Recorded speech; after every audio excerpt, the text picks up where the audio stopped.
এই যে ব্রিজের ছাদ আর রেলের ছাদ, ওই যে মানে গাড়ির ছাদ, ঠিক বিশ্বাস করেন আমি এর মাঝে মধ্যে মাপি দেখতে পারেন আপনি মাত্র 1 ফুট থাকে, 12 ইঞ্চি থাকে।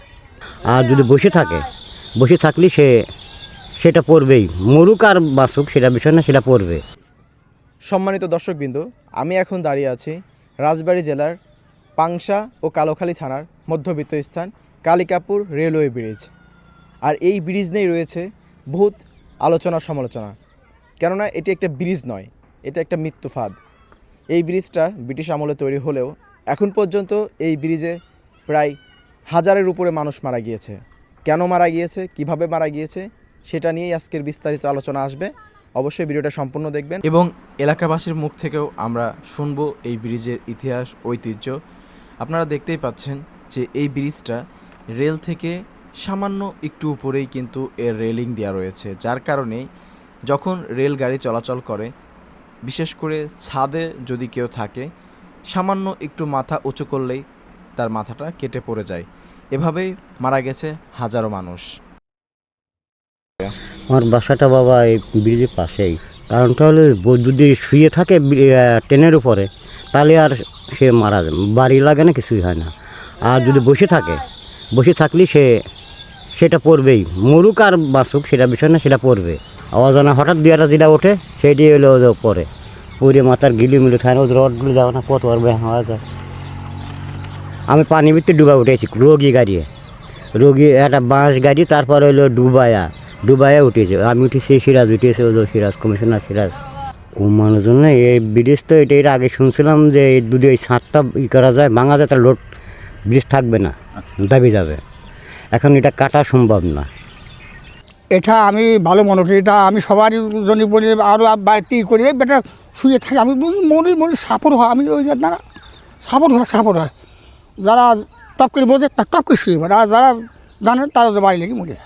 এই যে ব্রিজের ছাদ আর রেলের ছাদ, ওই যে মানে গাড়ির ছাদ, ঠিক বিশ্বাস করেন আমি এর মাঝে মধ্যে মাপি দেখতে পারেন আপনি মাত্র 1 ফুট থাকে, 12 ইঞ্চি থাকে, তার অতিরিক্ত 1 ইঞ্চি থাকে না।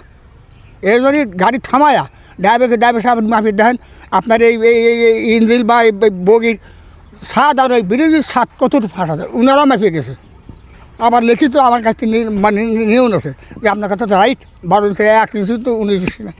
এই যে রেল চলাকালীন এই যে ট্রেনের ছাদে যেসব লোকজন আসে, এরা তো অনেকেই জানে না এই ছাদটা ডাউন, ঠিক আছে, যার কারণে এই ছাদে আসার কারণে দেখা যাচ্ছে তারে কারণবশত ওই বুঝতে না পারার কারণে ওই ট্রেনের ছাদে, এই ব্রিজের ছাদে এখানে বাড়ি খাওয়ার পর দেখা যাচ্ছে এই পাশে পড়ে, ওই পাশে পড়ে, বছরে 2-3টা এইরকম অ্যাক্সিডেন্ট হয়।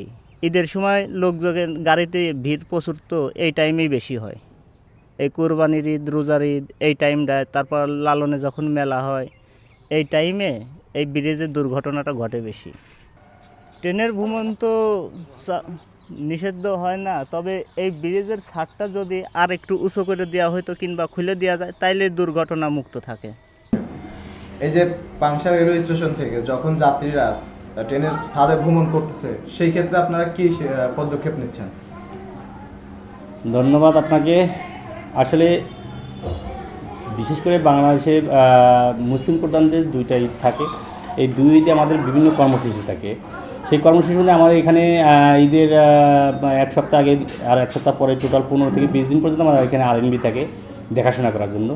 আমরা প্রতিনিয়ত ছাদে যাত্রী ওঠা থেকে বিরত করি, নামিয়ে দেই, আবার দেখা যায় তারা উঠে, যার কারণে এই দুর্ঘটনাগুলো ঘটেছে। আসলে ট্রেনের ছাদে ওঠা তো আইনত দণ্ডনীয় অপরাধ, সেটা যেই হোক, ট্রেনের ছাদে কোনোভাবেই ওঠা যাবে না।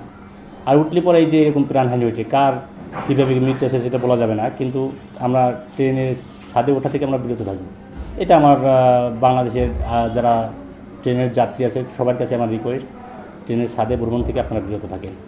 আপনাদের পরিবার আপনার জন্য অপেক্ষা করে, আপনি সেই জিনিসটা চিন্তা ভাবনা করে আপনি ট্রেনে ভ্রমণ করেন।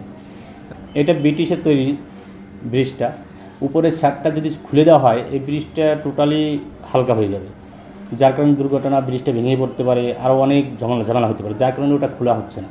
এত লোক মারা যেটা কিন্তু রেলওয়ে কর্তৃপক্ষও জানে, তারপরে ওটা খুলতেছে না, কারণ ওইটা যদি উপরের ছাদটা যদি খুলে দেওয়া হয় ওই ব্রিজটা টিকবে না। এটা মানে এই বিষয়গুলো আরও ইঞ্জিনিয়ারিং ডিপার্টমেন্টে যদি আপনি জিজ্ঞাসা করেন তাহলে আরও ভালো জানতে পারবেন আমি মনে করি। গত 2 দিন আগে যে একজন মারা গেল সেই বিষয়ে কি বিস্তারিত জানেন? গত 2 দিন আগে আসলে আমার ডিউটি ছিল না, যদিও আমি বিষয়টা পরে অবগত হলাম। ওই যাত্রী আসলে ওই ছেলেটাকে কয়েকটা স্টেশনে নামিয়ে দেওয়া হয়েছিল, ভাঙ্গা নামানো হয়েছে, ফরিদপুর নামানো হয়েছে, এমনকি রাজবাড়িও নামানো হয়েছে, এক জিআরপি নামাইছে। নামিয়ে দেওয়ার পর ওই ছেলেটা আবার উঠে যায়, দেখা যায় ট্রেন রানিং হয়েছে, দৌড় দিয়ে উঠে যায়, ওই ছাদেই ওঠে। আসলে ওর মৃত্যু আছে ওরে, তাকে বারে বারে সতর্ক করা সত্ত্বেও সে ট্রেনে ভ্রমণ করছিল। এটি আমি যতদূর জানলাম জিআরপি থেকে এই তথ্যটাই আসছে। আজকেও আমরা কয়েকজনকে অলরেডি মানে মারার কথা বলে হুমকি দিয়েও নামানো হয়েছে আজকে, বিশেষ করে 500 পাশে শাটেল ট্রেনে। ও অনেক যাত্রী ছিল সাথে, আমার R&B ছিল, প্লাস আমরা যারা স্টাফটা ছিলাম সবাই সহযোগিতা করি এই বিষয়টা নিয়ে। ওদের চিল্লে নামানো হয় যতদূর সম্ভব আর কি, আমরা চেষ্টা করি আমাদের যাওয়ার জায়গা থেকে। হামিদুল ফারাবী, গণকণ্ঠ, পাংশা, রাজবাড়ী।